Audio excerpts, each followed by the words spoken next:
Bismillahirrahmanirrahim. Assalamualaikum warahmatullahi wabarakatuh. Waalaikumsalam. Selamat sore teman-teman sekalian. Alhamdulillahirabbil alamin. Hadana li hadza wa ma kunna linahtadiya laula an hadanallah. Asyhadu an la ilaha illallah wahdahu la syarikalah wa asyhadu anna Muhammadan abduhu wa rasuluhu la nabiyya ba'da. Terima kasih pada Kiai Hussein Muhammad yang sudah berkenan hadir pada sore hari ini. Teman-teman juga selamat datang di Instagram Live kali ini, sesi Enlightenment Ramadan. Ini adalah pertemuan kita yang ke-12 pada bulan ini.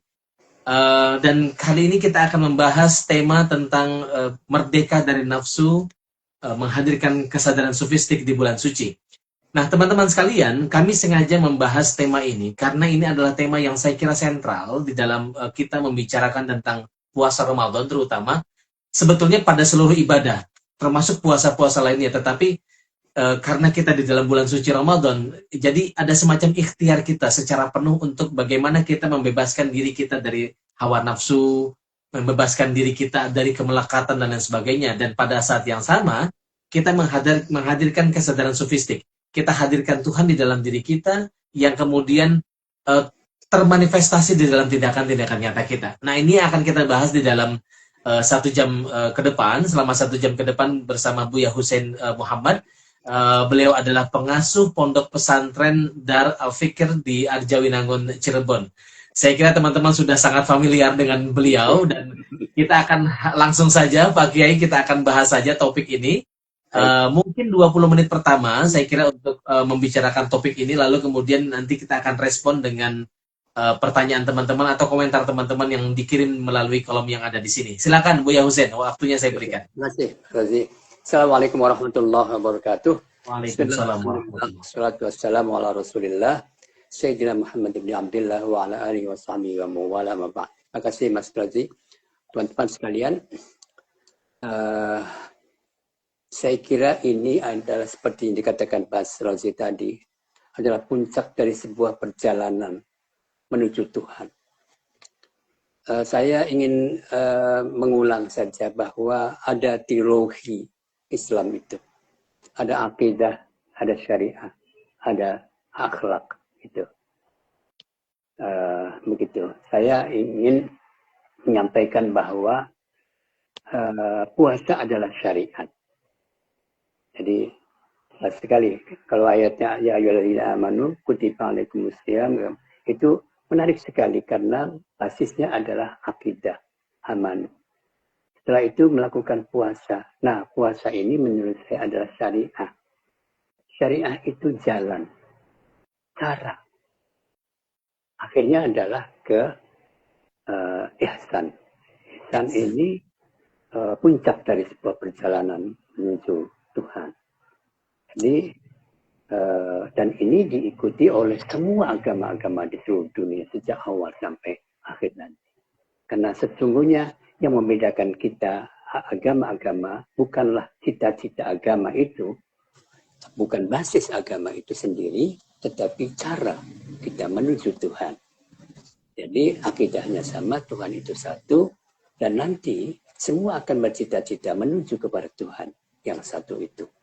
Caralah yang membuat kita berbeda-beda karena ruang dan waktu yang berbeda-beda. Oke, saya kira teman-teman sebelum saya sudah bicara tentang ini. Nah, apa sesungguhnya yang ingin kita tuju dari proses menuju Tuhan itu? Nah, saya ingin menyampaikan sebuah cara pandang sofistik. Nah, oke deh. Dari cara lain, istilah lain dari puncak perjalanan itu adalah tasawuf. Tasawuf itu sufisme. Sufisme itu adalah ya banyak istilah, mungkin al-ihsan itu sendiri itu, kemudian cita-cita agama itu sendiri gitu. Dan saya akan membagi dua saja, ada cita-cita kemanusiaan dan cita-cita menuju Tuhan sendiri gitu. Jadi nanti kalau digambarkan sebagai sebuah piramida itu ada di bawah, ini syariah misalnya ya, karena cara pandangnya adalah tekstualistik, atau ya kemudian adalah mengapa harus melakukan begitu, biasanya adalah cara-cara rasionalisasi atas sebuah teks itu sendiri. Tetapi yang ketiga adalah puncak itu adalah cita-cita, tasawuf itu di situ.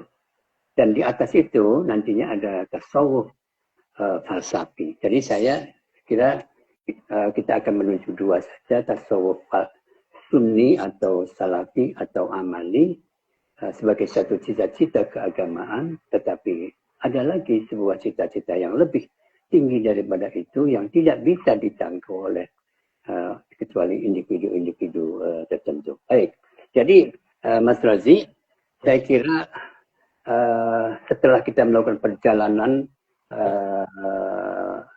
syariah ya, cara itu, tujuan kita adalah sampai kepada sebuah cita-cita agama. Para ulama menyebutkan cita-cita agama adalah cita-cita kemanusiaan. Jadi, cita-cita kemanusiaan. Kesadaran atas kemanusiaan kita semuanya. Nah, kalau di dalam bahasa kitab kuningnya, al-adiyanu kulluha turukun lil fadilah, turukun cara jalan spiritual menuju sebuah fadilah lil fadilah wal wi'am wal adl wal rahmah wal mahabbah was salam la lil fasadi wal jahli wal zulmi wal iftiraqi wal baghdai wal unfi wa hadha huwa al-gharadu minal adiyan. Oh, itu. Wa hadha huwa al-gharadu minal adiyan. Itu ya. Jadi semua agama hadir untuk membimbing manusia ke jalan hidup utama, menciptakan kehidupan sosial yang baik, menjalin persaudaraan, keadilan, kasih sayang, dan cinta, bukan untuk menciptakan kerusakan, membodohi, permusuhan, saling membenci, kekerasan, dan ini adalah tujuan semua agama. Jadi, terus terang kalau ini singkat, bahwa kita telah melakukan sebuah cara menuju Tuhan melalui salah satunya adalah puasa. Saya kira kita sudah mendengar dari seawal, puasa itu untuk apa? Gitu maksud saya adalah menghilangkan untuk empati kepada masyarakat miskin, kemudian bagaimana akal itu mengatur potensi-potensi ke arah yang lebih baik dan seterusnya ya.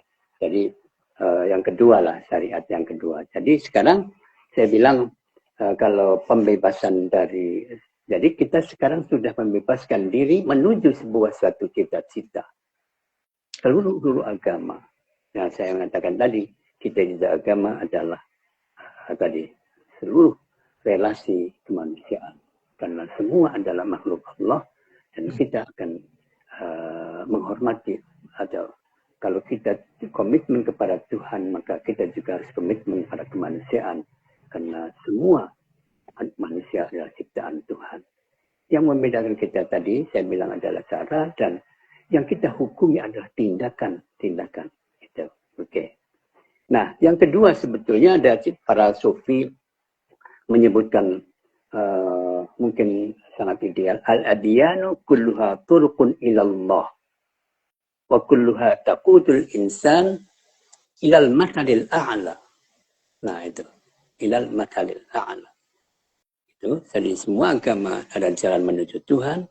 Semua menuju membimbing manusia kepada idealisasi hidup itu sendiri. Hidup bersama itu bagaimana.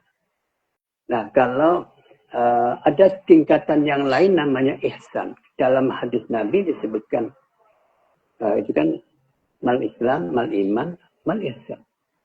Mal ihsan itu nanti anta'mudallah ka'annaka tarah, fa'in lam takun tarahu fa'innahu yaraka. Ini puncak dari seluruh proses menuju Tuhan itu. Jadi kalau saya membuat satu kerangka tasawuf, sistem tasawuf, ada namanya sistem tasawuf amali. Nah tadi itu tasawuf amali atau tasawuf sunni. Ada yang di atas itu adalah tasawuf falsafi. Saya mengatakan yang tadi, anta'budallah ka'annaka tarah fa illam takun tarahu fa innahu yaraka adalah tasawuf falsafi. Jadi seakan-akan Tuhan ada di dalam diri kita sendiri dan selalu mengerti tentang apa yang kita lakukan, apa yang kita pikirkan, apa yang kita. Nah, ini ketemu dengan makna, jadi itu ada di dalam hati. Tadi adalah proses kemanusiaan, tetapi lebih tinggi daripada proses kemanusiaan itu, ada akar yang paling kuat adalah anta'budallah ka'annaka tarah fa illam takun tarahu fa innahu yaraka. Tuhan ada bersama kita dimanapun kita ada.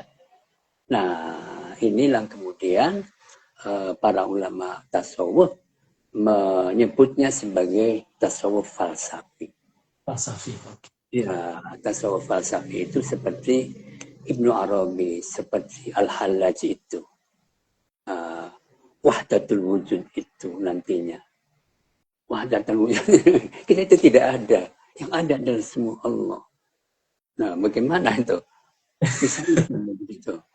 Ini menimbulkan masalah memang. Menimbulkan masalah sampai ada korban karena cara pemahaman kita hanyalah pada tahap formalisme, tidak pada padahal menurut saya tadi coba lihat ya, akhir daripada ayat tadi ya ayat nas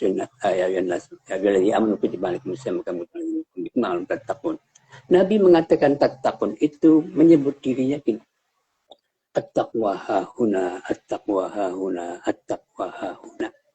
Itu puncak tuh menurut saya. jadi kalau intinya sih arah kita sesudah melakukan puasa itu sudah kita lakukan pembebasan. Kalau dalam istilah kemarin disebutkan teman-teman itu kan ada tahalli, sudah selesai ini. Tahalli, nah kalau itu tahalli itu ini cita-cita kemanusiaan itu. Cita-cita kemanusiaan itu tadi yang saya sudah sebutkan, lil fadilah, wassalah, wal wi'am, wal rahmah, wal adl, dan seterusnya. Nah itu tasawuf amali itu tadi. Nah, puncak tadi at-taqwa hahuna itu ternyata di dalam hati. Yang di dalam hati itu sendirilah Tuhan seakan-akan ada di dalam dirinya kita semuanya, dan para ulama tasawuf menyebutnya sebagai tasawuf falsafi. Nah, saya ingin membacakan saja tasawuf falsafi itu arahnya kemana? Arahnya ada dua nih. Kalau Ibnu Arabi cinta. Jadi begini. Laqad sara qalbi qabilan kulla suratin famar'a li qazlanin wa dairun li rubani wa baitun li awsanin wa ka'batu ta'ifi wa alwahu tawratin wa mushafu qur'ani adinu bidinil hubbi aina tawajjahat rukaibuhu fal hubbu dini wa imani. Masya Allah, gitu. Dulu saya mengingkari orang-orang yang karena berbeda agama, tetapi setelah saya sadar, laqad sara qalbi, hatiku telah menerima realitas yang beragam. Baitun li awsanin, rumah berhala-berhala. Wa alwahu tauratin, lembaran-lembaran Taurat, mushafu Qur'ani. Adinu bidinil hubbi aina tawajjahat. Aku beragama dengan agama cinta. Di mana cinta itu ada, aku ada di sana. Nah, itu. Saya menghubungkan ini kata-kata hub dengan bahasa lain yang mungkin sama, ar-rahmah. Ar-rahmah, kasih sayang. Lalu saya mencoba memberi makna. Apa sih rahmah itu? Bolak-balik mawaddah warahmah, samawa itu apa? Saya bilang hanya sekedar samawa saja, gitu. Saya mengatakan ar-rahmah itu memiliki 3 makna. 1, riqqatul qalbi. Riqqatul qalbi itu artinya kepekaan hati. Kepekaan hati itu adalah sensitivitas. Sensitivitas itu empati. Empati itu adalah, kalau bahasa Ken Z itu, kau adalah aku yang lain. Karena apa yang kamu miliki, aku juga memilikinya. Oke. Itu yang kedua adalah al-lutfu, berkata-kata baik. Itu makna dari ar-rahmah yang saya kira nggak tahu apakah bisa disamakan dengan al-hubbu. Nanti kalau bicara tentang al-hubbu, siapa namanya, Ibnu Arabi mengatakan al-hubbu dzauqun la tudra haqiqatuhu. Wa hadza ajabun katanya. Hobi ya, hobi ini mungkin lebih tinggi daripada rahmah mungkin ya. Jadi al-hubbu dzauqun, rasa, la tudra haqiqatuhu, yang tidak bisa wa hadza ajabun. Tetapi saya ingin masuk ke kata rahmah saja. Nanti bagaimana cara kita rahmah dengan orang lain. Ya, jadi satu, rahmah itu maknanya riqatul qalbi. Riqatul qalbi itu adalah empati. Empati itu adalah merasakan apa yang dirasakan oleh orang lain. Bahasa generasi Z adalah kau adalah aku yang lain. Yang kedua, bicara dengan lembut, al-lutf. Yang ketiga adalah memaafkan, al-maghfirah. Nah, gitu. Jadi inti puncak dari sebuah proses perjalanan tadi menuju Tuhan tadi pada level dunia adalah tadi kasih sayang kepada semua. Dan saya kira ini ajaran semua agama-agama. Buddha agamanya begitu.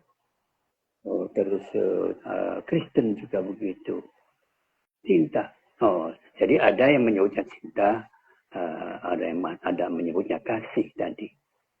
Nah, saya kira yang terakhir saja, karena 20 menit ya. Jadi saya kira ada kesepakatan dunia ini mengenai cita-cita ini. Dunia. Apa itu? The Golden Rule namanya. The Golden Rule. Saya membaca bukunya Karen Armstrong apa ya? Armstrong ya. Ya, Armstrong itu compassion judulnya. Ya. Judul compassion itu di situ, masya Allah, menarik sekali. Bagaimana mengelola bahasa agama-agama. Dan pada akhirnya konon pertemuan dunia agama-agama seluruh dunia, para pengikut agama, pemimpin agama di seluruh dunia, kemudian menyepakati. Mungkin ada ujungnya dari kata-kata Buddha ya, namanya itu the Golden Rule itu. Apa?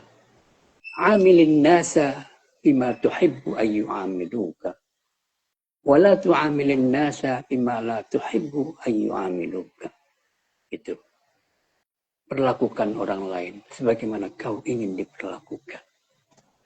Dan jangan perlakukan orang lain dengan cara-cara yang kamu sendiri tidak ingin. Kamu perlakukan dengan cara-cara seperti itu. Masya Allah. Luar biasa. Jadi inilah ya, menurut saya ya. Menurut saya, kalau perjalanan tadi perumpamaannya adalah seperti sandi, piramida. Cara beragama kita adalah tekstualis. Awam ini. Kalau dihubungkan dengan puasa, ya hanya tidak mau makan, tidak minum, tidak makan, tidak minum, tidak berhubungan seks aja. Itu aja.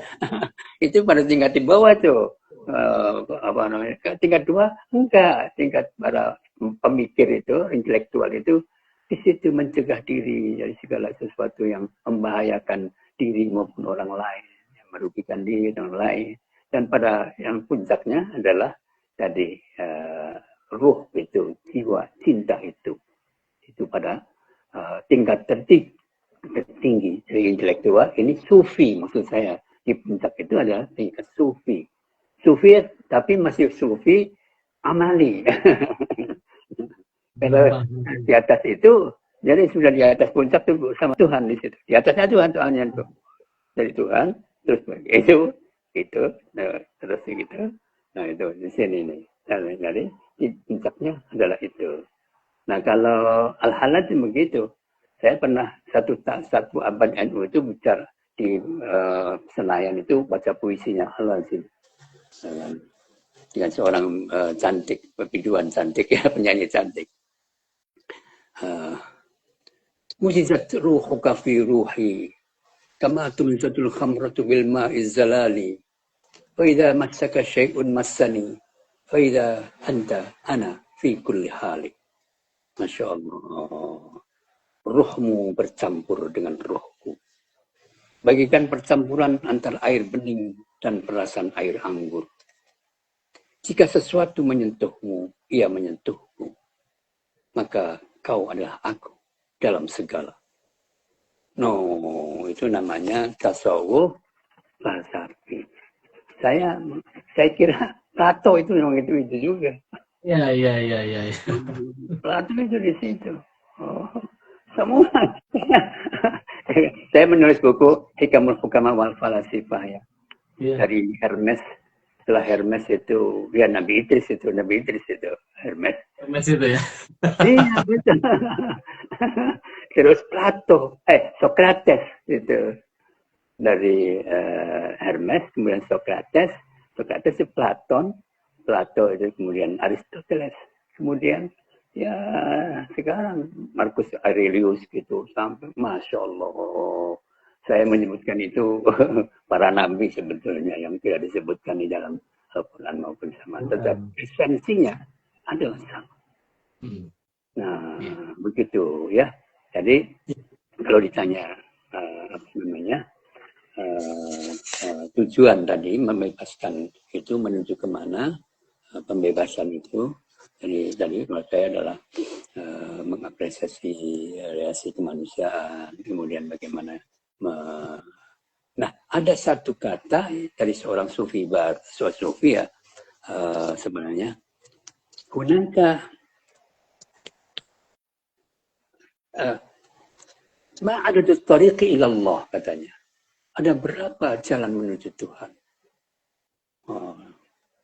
Dia menjawab ada banyak, ada 1000 jalan menuju Tuhan. Tetapi gunaka tariqun aqrabu wa afdalu wa asra'u minal amali ala rohati syakhsin. Masya Allah. Ini, kalau mau singkat-singkat ya, cita-cita agama itu, kalau mau disingkat saja, tasawuf amalinya itu. Jadi, cara terdekat, paling utama dan paling tercepat menuju Tuhan adalah bekerja untuk membuat orang lain menjadi tenang, tidak melukai, nyaman. Nah, jadi kalau saya menghubungkan ini dengan kata Islam sendiri itu sama. Ada 2 kata hadis Nabi yang katanya berbeda. Mana al-muslim ya Rasulullah? Mal muslim ya Rasulullah. Al-muslimu man salimal muslimuna min lisanihi wa yadihi. 1. Hadisnya pakai al-muslim. Al-muslim man salimal muslimuna. Tapi terserah kita memaknainya ya. Al-muslimuna apakah identitas murid umatnya Muhammad atau semua agama-agama karena aslam bi rabbil alamin itu. Nah, satu lagi dari muslim adalah yang baik adalah seorang muslim yang membuat muslim yang lain merasa nyaman atas kehadirannya. Ada satu lagi yang menurut saya sih lebih suka yang kedua ini, tapi mungkin saja tidak bertentangan. Al-muslimu man saliman nasu min lisanihi wa yadihi. Karena tanyanya Nabi menghadapi sahabatnya yang kategorinya disebut dengan kata muslim dalam arti muridnya umatnya Muhammad. Maka Nabi mengatakan ketika ditanya siapakah muslim itu ya Rasulullah, Nabi mengatakan man saliman nasu min lisanihi wa yadihi. Seorang muslim adalah yang membuat manusia, insya Allah itu selamat, tidak terganggu bilisanihi dari lidahnya, wayadihi dan tangan. Ini puncaknya di situ, puncak perjalanan menuju Tuhan dalam konteks antar manusia gitu. Itu adalah di situ. Jadi ini sejalan dengan itu tadi prinsip-prinsip the golden rule tadi. Saya kira alhamdulillah ya Nabi Muhammad sebagai Nabi terakhir merumuskan satu cara menuju Tuhan melalui apa yang disebut dengan puasa. Puasa adalah mengendalikan diri atas apa yang ada, potensi-potensi yang merusak yang ada di dalam diri kita selama 1 bulan lamanya. Yang lain-lain beda-beda. Ada yang 3 hari, ada yang 1 hari, ada yang nggak tahu. Gitu-gitu. Tapi saya kira adalah konteks yang berbeda-beda yang membuat aturan kita berbeda-beda. Gitu. Tetapi cita-cita semua agama adalah sama. Bangun sistem kemanusiaan ya dengan basis Tuhan yang Maha Esa. Ini sama Mas Razi dengan pidato terakhir Nabi Muhammad di Arafat itu. Khutbatul Wada itu. Iya, bukan sesudah Fathu Makkah. Sesudah Fathu Makkah, tetapi pidato Hajjatul Wada. Khutbatul Wada ya. Khutbatul Wada itu khutbatul wada pada adalah ya ayyuhan nasu. Masya Allah. Padahal di hadapan kaum muslimin, pengikut Nabi. Iya. Jadi pesan untuk seluruh manusia sebetulnya. Iya, betul. Bukan hanya muslim, iya. Inna dima'akum wa amwalakum wa a'radakum haramun 'alaikum ka hurmati yaumikum hadha wa fi syahrikum hadha wa fi baladikum hadha. Al-balad tuh. Gitu. Wahai manusia, aku pesan kepada bahwa hak hidupmu, inna dima'akum, darahmu, artinya hak hidup. Hak milikmu dan hak kehormatan dirimu itu terlindungi, harus dilindungi.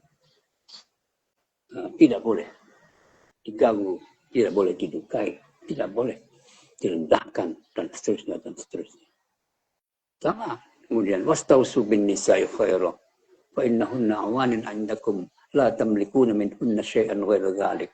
Nah, ini secara lebih khusus lagi karena konteksnya perempuan pada saat itu menjadi tersubordinasi, terdiskriminasi.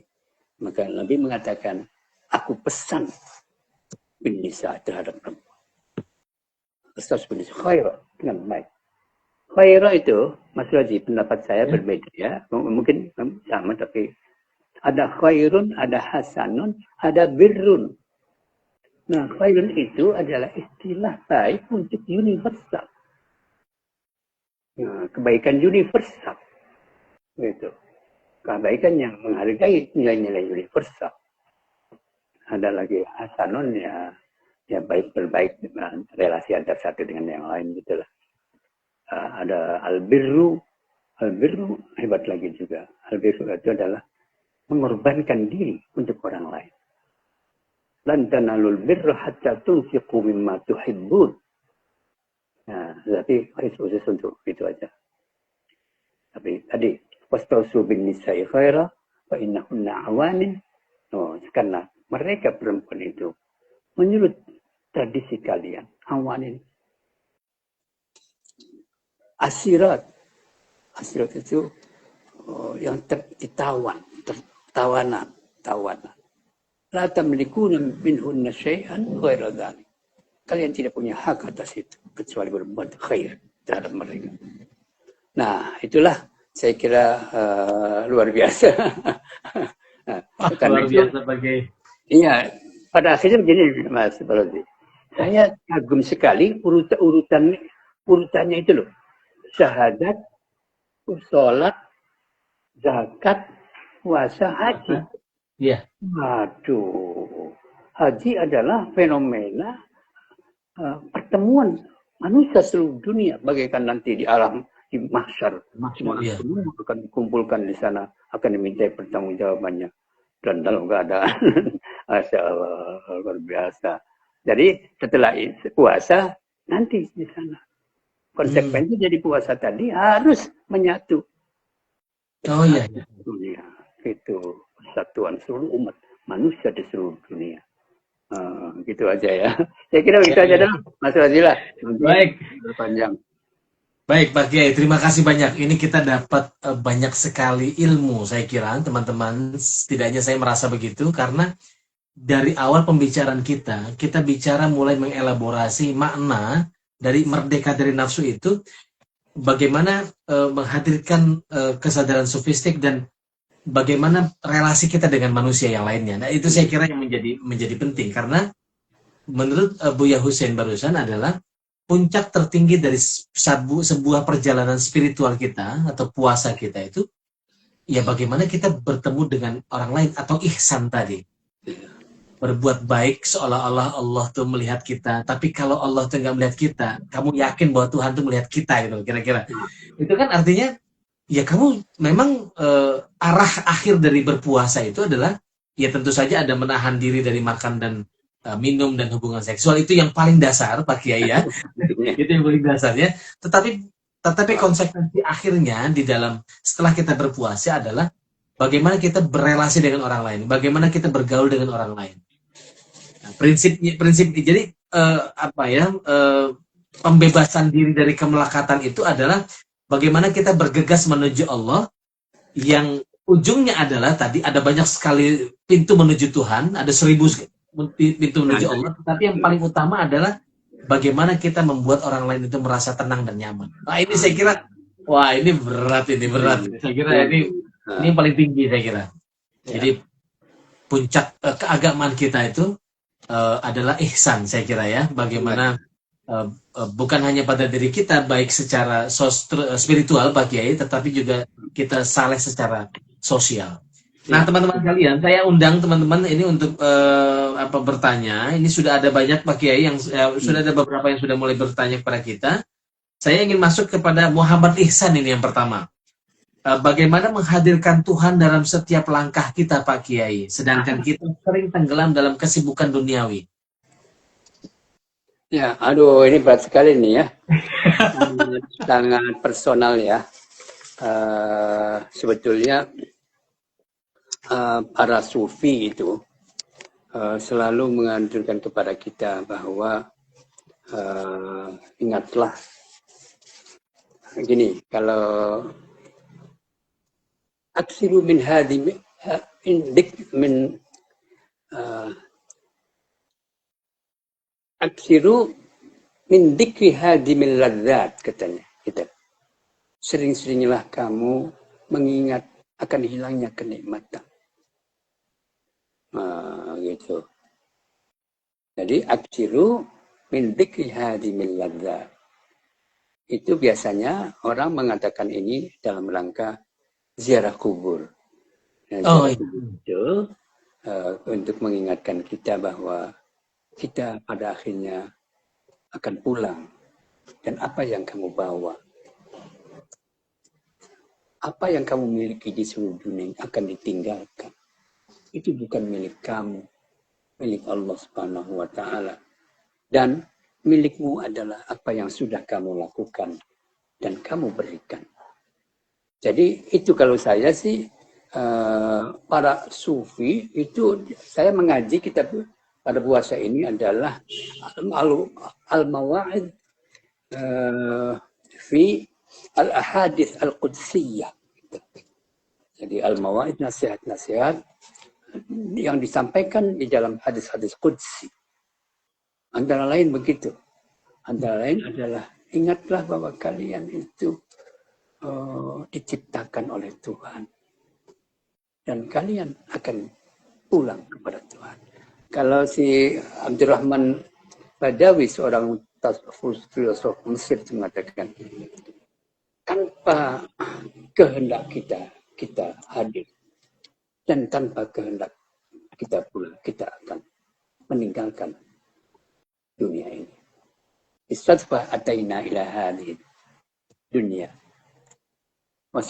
Bisadfah sa'ughadiru hadhihi. Begitu bahasanya. Jadi paling tidak satu mengingat tentang kita ini akan pulang dan kita akan meninggalkan semuanya itu dan kita akan diminta pertanggungjawaban atas apa yang kita lakukan di dunia ini. Nah, tapi prakteknya itu adalah ya zikir itu. Zikir dalam arti, saya sih kadang-kadang zikir dalam konteks kita itu formalistik sekali ya. Formalistik itu la ilaha illallah, la ilaha illallah, tapi tidak punya kesadaran. Bahkan juga di dalam sholat. Sholat kita formalistik, betul, begitu aja. Tapi tidak membawa efek apapun. Sampai saya suatu kritik ya, ini Indonesia itu negara muslim terbesar di dunia.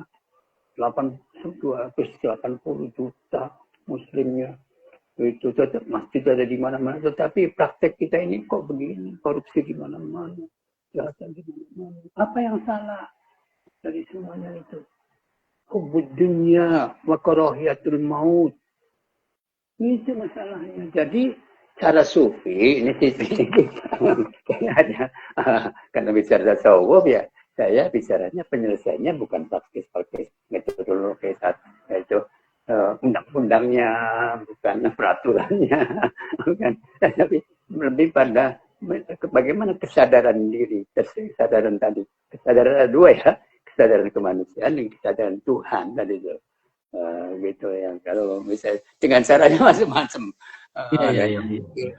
ada yang ziarah macam-macam, ada yang menghadiri pengajian dan sebagainya, tapi saya kira kita apa yang kamu lakukan itu ada dalam diri kamu sendiri.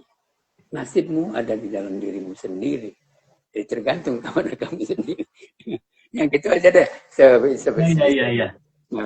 Saya kira bisa dipahami ya teman-teman sekalian. Jadi memang kita punya banyak cara sekali untuk bagaimana terus ya istilahnya itu kan tala takwa itu kan bagaimana kita menghadirkan Tuhan di dalam diri kita.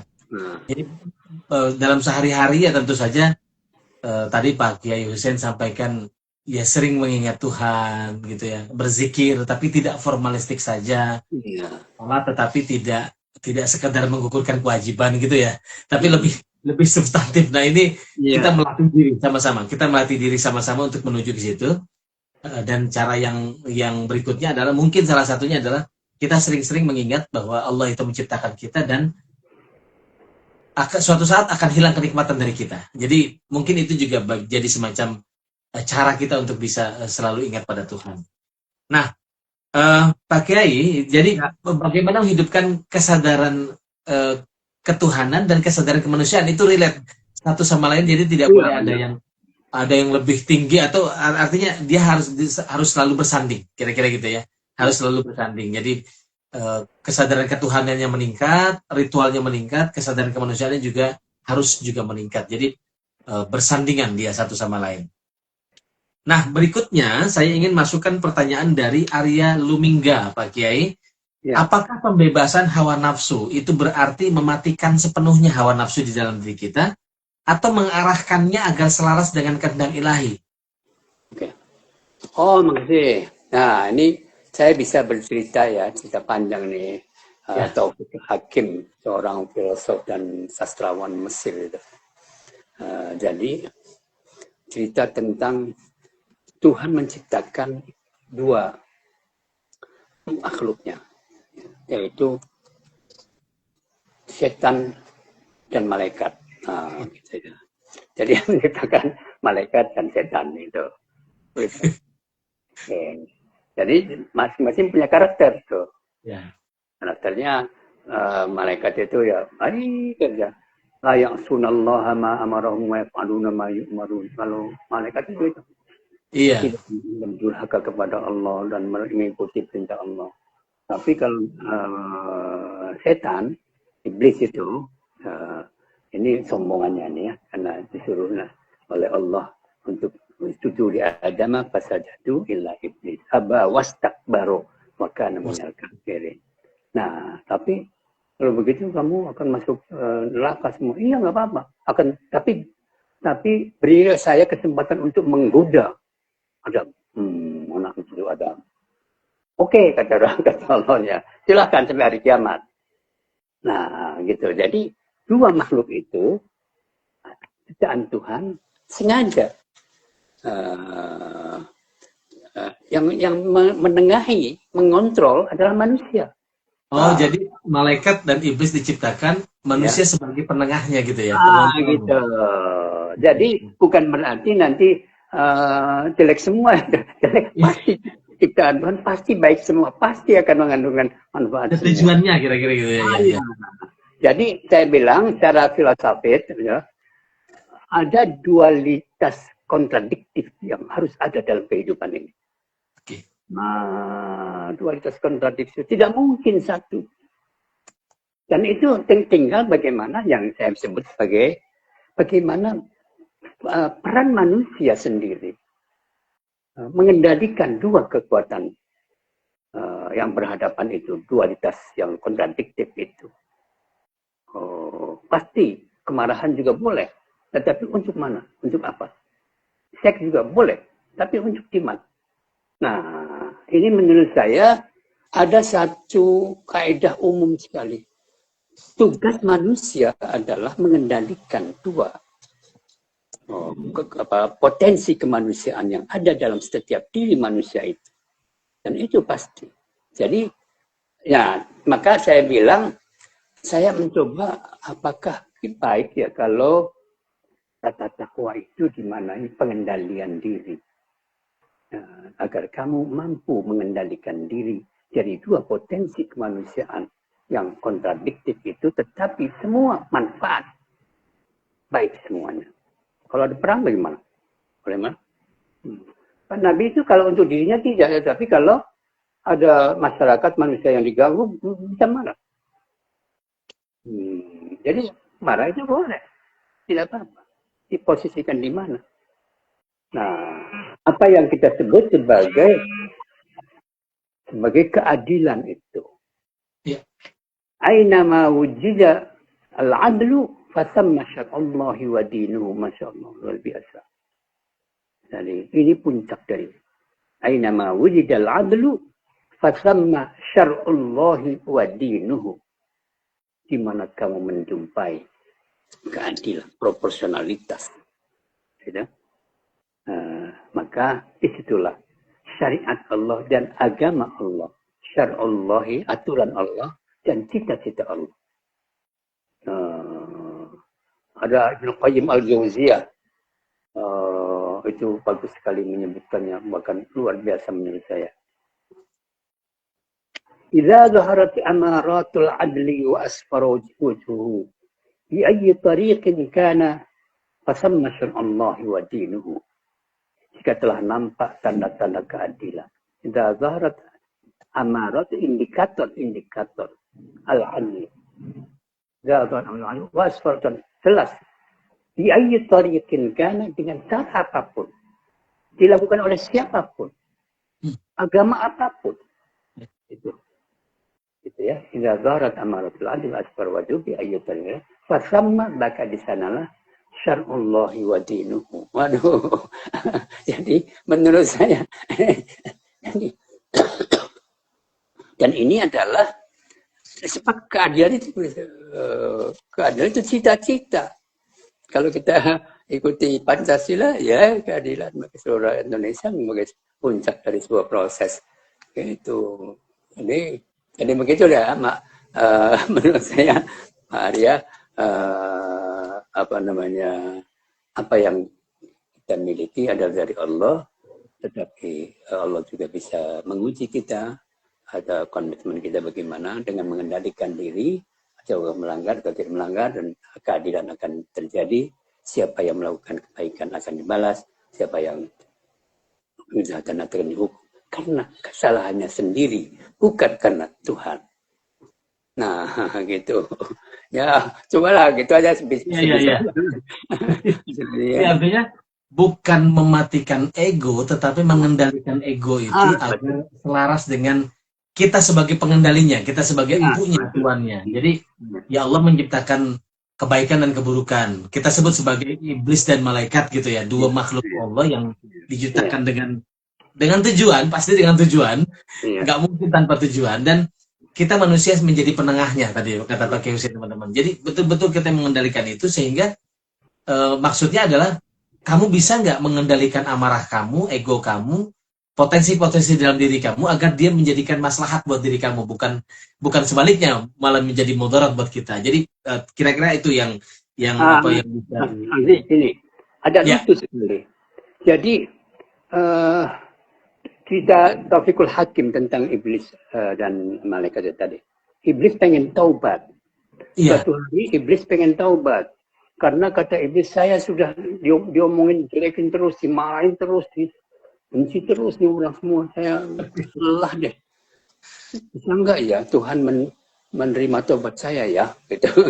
Ya, Terus kepada siapa ya saya harus bertanya ini. Tetapi kan di dalam surat Idza ja'a nasrullah wal fathu wa ra'aitan nasa yadkhuluna fi dinin afwaja fasabbih bihamdi rabbika wastaghfir innahu kana tawwaba.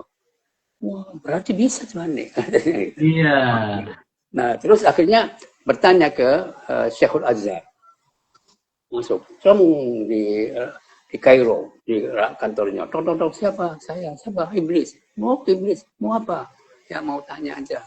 Anda kan pemimpin dunia Islam semuanya. Ya, silakan. Bagaimana? Saya itu pengen coba kira-kira Tuhan bisa menerima enggak ya? Syekhul Azharnya tuh dia Syekhul Azharnya gimana ya? Kalau nanti iblis itu, setan itu taubat, maka isi Al-Quran itu akan wah, a'udzubillahi minasyaitonir rajim, enggak ada lagi. Semuanya enggak ada. Rusak semua Qurannya. Bertentangan dengan ini sunnahnya, Iya, sunnatullah. jadi jawabannya nggak bisa, saya nggak bisa jawab. Gitu. Terus kepada Vatikan terang itu Vatikan, sama juga nggak bisa. Sana menuju Tuhan saja sana. Terus oke deh, naik ke langit katanya. Langit ketemu sama malaikat di sana. Mau apa, Grace katanya? Saya mau ketemu Tuhan. Mau apa? Mau tobat? Wah nggak bisa. Kamu tuh memang begitu Tuhan. Jadi maksud saya tadi hanya menjawab secara cara pandang filosofis dan cara pandang sofistik kayak gitu itu Iya. menggunakan itulah cerita-cerita aja ya. Jadi yang penting manusia lah yang menjadi khalifah fil ardi untuk mengendalikan seluruh sistem alam semesta ini termasuk antar manusia sendiri. Gitu ya. Dan iblis nggak usah taubat karena jadi tantangan buat kita beragama kalau ada. Itu bagus sekali itu. Refleksinya berarti itu ujian kita bagaimana kita mengendalikan iblis itu. Kalau semuanya tenang-tenang aja, bagaimana kita hidup Pak Kiai? Harus ada tantangannya. Justru itu Pak. Mendewasakan kita. Betul. Mendewasakan kita, menguji iman kita. Itu penting karena sejauh mana kamu yakin betul sama Tuhan kira-kira. Ya, liyabluwakum ayyukum ahsanu amala. Ayyukum ahsanu amala. Iya betul. Ayyukum ahsanu amala. Jadi itu teman-teman sekalian, semoga menjawab. Saya kira mudah-mudahan menjawab pertanyaan tadi. Berikutnya saya ingin ada satu lagi pertanyaan, saya kira ini menarik, dari Amira Mahmudah. Apakah mungkin awam seperti kami ini, Pak Kiai, yang bukan pembaca dan pemikir yang baik, bisa menemukan makna tasawuf falsafi tadi yang dijelaskan oleh Pak Kiai Hussein, seperti yang disampaikan dengan baik tadi? Iya, saya kira tadi perjalanannya tasawuf itu panjang ya. Jadi tetapi sebetulnya tidak boleh dipertentangkan yang antara cara. Jadi prosesnya tadi berjalan memahami dulu teks agamanya, meskipun harfiah ya, tetapi harus terus berjalan, tidak bisa berhenti. Saya sebetulnya kalau punya teori-teori cara memahami teks keagamaan itu ada 4 lapis lah. 4 lapis makna dari sebuah teks keagamaan itu. Ini disebut juga di kalangan kaum sufi ya, tasawuf. Ada namanya, ini diambil dari ucapan Sayyidina Ali bin Abi Thalib. Ya, dan ini disebut juga di dalam kitab Ihya Ulumuddinnya Imam Al-Ghazali. Anna likulli harfin minal Qur'ani arba'atu ma'ani, katanya. Bahwa setiap huruf di dalam Al-Quran itu memiliki 4 lapis makna. Itu Ali ngomongnya itu. Zahiran wa batinan wa haddan wa matla'an. Masya Allah. Iya. Zahiran wa batinan wa haddan wa matla'an. Lapis. Zahiran itu makna tekstualis. Dan ini pada umumnya orang-orang awam. Walaupun tekstualis juga nanti banyak pendapat, kan berbeda-beda. Ya. Puluhan pendapat sebetulnya ya dalam satu teks. Di bawah atau di atas itu adalah batinan katanya. Kalau saya memaknai batinan di sini adalah rasionalisasi, rasional, makna rasional. Karena setiap kata pasti mengandung logika. Ya, terus yang ketiga ke atas lagi adalah wahaddan, cita-cita. Untuk apa? Jadi apa, mengapa, untuk apa? Tiga itu. Apa, tekstualis ya. Mengapa kenyataannya begitu. Ya. Terus yang ketiga, untuk apa? Jadi ini lapisan sufi. Jadi lapisan makna ketiga itu makna sufi. Tapi ada lagi tingginya mana para nabi. Aduh, yang hanya mengetahui adalah nabi saja. Jadi maksud saya, oke deh. Jadi tidak apa-apa. Kita akan melangkah saja dari memulai. Yang penting adalah niat. Innamal a'malu binniyat wa innamal likulli imrin ma nawa wa man kanat hijratuhu ila Allah wa rasulih wa hijratuhu ila Allah wa rasulih. Gitu dan seterusnya. Jadi maaf ya Mas Mbak Amirah Mahmudah, cara nggak apa-apa, lakukan saja karena semua kita harus memulai perjalanan itu dari apa yang kita ketahui terlebih dahulu, kemudian teruslah mencari makna dan pada akhirnya bagaimana kita menghadirkan Tuhan dengan kesadaran kita. Ya, dengan kesadaran kita, bukan ikut-ikutan saja. Ya, tapi ya dapat pahala deh, walaupun ikut-ikutan juga pahala. Ya tinggalkan. Nah, itu tadi, masya Allah berat sekali betul. Saya belajar ini tuh, belajar betul. Nggak mampu. Gitu ya. Jadi pada akhirnya ya kita mulai saja. Iya. Karena memang tahapan itu kan ya, harus diyakini itu bertingkat. Kita tidak mungkin menjadi seorang yang di level A tanpa melewati level sebelumnya gitu. Jadi harus begitu. Kita nggak mungkin sampai di hakikat kalau tidak ada syariatnya dulu, kira-kira gitu. Jadi harus bertahap terus. Nah, saya kira itu juga bagian dari cara kita memperbaiki diri terus. Terakhir Pak Kiai, masih ada pertanyaan satu lagi. Ini soal tadi Pak Kiai menyebut bahwa sebuah definisi tentang al-muslim itu seperti apa? Al-muslimu man salimal muslim bla bla bla gitu ya tadi ya. Nah, tetapi di dalam kenyataan kita sehari-hari itu ada orang yang selalu ingin menang sendiri, yang egois, yang dia pikir itu juga dilatari atas pemahaman agamanya juga. Jadi kalau Pak Kiai menyebut tadi agama, ini juga dilatari agamanya juga, agamanya benar dan lain sebagainya, keyakinan benar. Dan dia juga menimba itu dari gurunya. Nah, ini bagaimana mendamaikan ini? Atau kira-kira bagaimana Pak Kiai? Ya, jadi begini.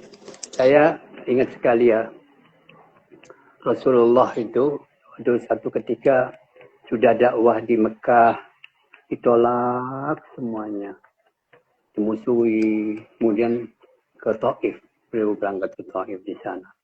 Di sana sendiri kemudian juga dilempari batu oleh orang-orang di sana karena pandangan beliau menyalahi tradisi, menyalahi semuanya di situ budayanya. Akhirnya beliau terluka dan turun di bersinggah di kebunnya orang Yahudi katanya di situ Adas ya. Kemudian ya ada Adas dan seorang pembantunya Adas di situ macam Bismillahirrahmanirrahim. Nah, yang paling menarik adalah ketika konon ini sih kiasan saja malaikat yang penjaga dua gunung itu menawarkan kepada Nabi Muhammad, bagaimana itu sudah kurang ajar, sudah salah nyala-nyalain kamu terus. Bagaimana kalau kita timpakan kepada mereka? Jangan. Terus Nabi apa? Allahumma hdi qaumi fa innahum la ya'lamun. Gitu deh. Ya. Wallah, tunjukkanlah kaumku karena mereka sesungguhnya melakukan hal itu karena tidak mengerti. Tidak mengetahui. Nah, sehingga saya membuat quotes-nya itu. Akar dari permusuhan kita, konflik kita, kunci agama, kunci pendapat mazhab, itu karena kita tidak mengertian kita atas orang lain. Begitu. Akar dari seluruh persoalan. Dan ini diakui oleh the golden rule-nya ini juga. Akar dari seluruh persoalan konflik di antara kita. Tidak memahami. Nah, saya kira gini ya. Jadi yang dilarang itu adalah mengklaim diri sebagai pemegang kebenaran satu-satunya dan menyalahkan orang lain secara total. Para ulama tidak begitu cara memahami. Dulu atau ketika Rasulullah meninggal dunia, itu para sahabat berbeda pendapat. Dan seterusnya juga, termasuk itu sholat tarawih 20 rakaat lah. Yang satu Nabi tidak begitu lah. Nabi cuma 3 hari saja. Dan 8 rakaat katanya. Dan nanti bid'ah. Ada, ya ini. Terus tapi Sayyidina Umar, apa Sayyidina Umar tidak mengerti tentang Nabi? Tidak mungkin, sahabat tidak mungkin menyalahi. Tapi 20 rakaat. Bahkan di Saudi Arabia, kalau saya waktu di sana itu 2 kali kalau setelah pertengahan Ramadan itu, habis sisa 20 rakaat. Setelah jam 1, 20 rakaat lagi. Masya Allah. Jadi itu ya. Jadi ini sajalah ini bahwa para ulama sih mengatakan sangat bagus sekali cara penyebut.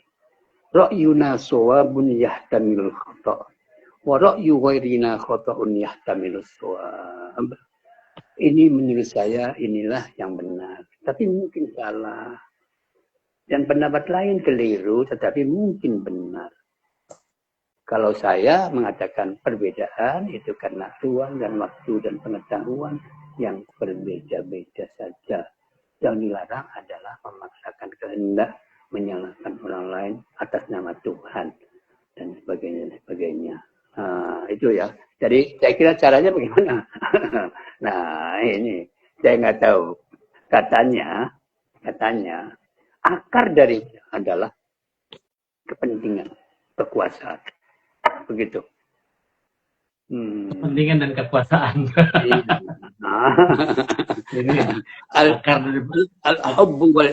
Hubbul mal wal jah bahasanya. Hubbul mal wal jah. Itu yang menjadikan di seluruh dunia perang sekarang ini juga. Itu kemungkinannya ya. Nabi tidak pernah. Nabi begini. Saya itu kagum sekali. Islam tidak pernah menginisiasi perang. Tetapi ketika diserang, kita bertahan. Sampai dia mundur. Sudah, jangan diserang. Masya Allah. Agama asilmu itu. Yang gini nih. Coba lihat. Ayat Al-Quran menurut saya, mungkin saya pendapat yang berbeda. Saya mengambil pendapatnya Khurrazi. Oh ya, Khurrazi. Kitab tafsir Khurrazinya itu. Ya ayyuhalladzina amanu dkhulu fis-silmi kaffah. Nah. Jadi ini menurut saya ada tafsiran yang berbeda meskipun mayoritas. Wahai orang-orang yang beriman, masuklah ke dalam Islam secara total, secara penuh. Masya Allah. Saya bilang nggak begini. Masa sudah Islam, sudah iman kok harus Islam? Biasa. Jadi maknanya adalah wahai orang-orang yang beriman, masuklah ke dalam proses perdamaian secara total. Begitu maknanya. Jadi sekali lagi kalau melihat akar tadi, saya kira ya kita maklumilah. Tapi faktornya begitu, ada banyak sekali ketidakmengertian, ada kepentingan dan sebagainya. Tetapi cara para ulama, para ahli agama itu tadi bagus sekali. Bahkan Imam Al-Hanafi yang masih meskipun rasional itu mengatakan ini pendapat saya benar dan pendapat orang lain mungkin, tapi mungkin salah, pendapat orang lain mungkin benar. Apabila ada pendapat lain yang lebih baik daripada pendapat aku akan ikut. Masya Allah, gitu. Ini kebijakan. Dan ini tingkat tasawuf nih. Tingkat tasawuf ya. Tingkat sufi itu begitu. Tadi total sekali itu malah agama lain. Masya Allah. Karena cara yang berbeda saja dikafir-kafirkan gimana sih? Boleh dibunuh. Okay. Baik. Terima kasih Buya Husein, sangat sangat betul-betul bermakna sore ini, dan saya kira banyak sekali ilmu pengetahuan yang kita bisa terima dari perbincangan kita pada sore hari ini. Teman-teman sekalian, pada akhirnya memang kita harus mengarahkan puasa kita untuk membebaskan diri kita dari hawa nafsu. Artinya bagaimana Ramadan itu harus kita upayakan untuk kita meluruhkan ego kita. Ego tadi, perasaan merasa diri benar, merasa diri paling suci, merasa diri paling mengetahui, ingin divalidasi dan lain sebagainya, dan seluruh sifat-sifat egois lainnya. Nah, itu yang saya kira bisa menjadi cara kita untuk lebih dekat kepada Allah, lebih menghadirkan kesadaran spiritual kita, menghadirkan Tuhan, dan pada akhirnya kita bisa mencintai sesama dengan atas dasar kecintaan kita kepada Allah Subhanahu wa Ta'ala. Teman-teman sekalian, saya kira itu yang bisa saya sampaikan, dan terima kasih banyak teman-teman sudah memberikan komentar yang baik, pertanyaan yang baik, dan Buya Husein juga terima kasih banyak sudah memberikan waktu dan pencerahan kita pada sore hari ini. Kita akan kembali lagi pada hari Minggu, teman-teman sekalian. Pada hari Minggu nanti kita akan berbicara tentang filantropi di dalam manuskrip Nusantara bersama Profesor Oman Fatur Rahman. Terima kasih banyak. Billahi taufiq wal hidayah. Wassalamualaikum warahmatullahi wabarakatuh. Waalaikumsalam warahmatullahi wabarakatuh. Terima kasih ya. Ayo.